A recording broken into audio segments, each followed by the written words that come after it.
মানুষ বলে যেটা, মানুষের কথা দিয়ে আমি বলতে চাই, এখন মানুষ বলা শুরু করেছে জামাত ইসলাম একটা, বলবো হ্যাঁ, মানুষ বলতেছে কিন্তু একটা ভণ্ড রাজনৈতিক দল, মানুষ বলতেছে, আমি বলতেছি না, কিন্তু আমার চোখের সামনে দেখতে আমি একটা কথা বলতে পারি, জামাত ইসলাম মিথ্যাবাদী দল, এরা মিথ্যা মিথ্যা মিথ্যা। বর্তমানে জামাত ইসলামী যে এই কায়দায় রাজনীতি করে, আপনি তো একজন রাজনীতিবিদ, আওয়ামী লীগের রাজনীতি করেছেন, বিএনপির রাজনীতি করছেন, এটাকে ইসলামপন্থী রাজনীতি বলবেন নাকি লিবারেল রাজনীতি বলবেন, জামাতের রাজনীতি?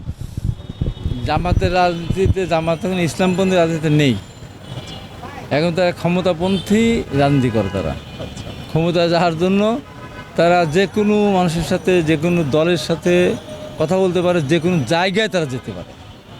এবং তারা এই যে গত পূজার সময় তাদের নেতাদের যে বক্তব্য, যে রোজা আর পূজা একই জিনিস, আপনারা এখানে উপাসনা করেন, আমরা আমরা নামাজ পড়ি, এর ভিতরে কোনো পার্থক্য নয়। তো এইটা কি জামাত ইসলামের হতে পারে, ইসলামিক দল বলতে পারে?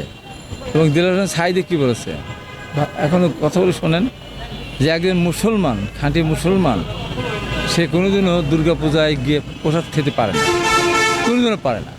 এই যে প্রসাদ খাচ্ছে, ইতিমধ্যে ওখানে গিয়ে নম নম করছে,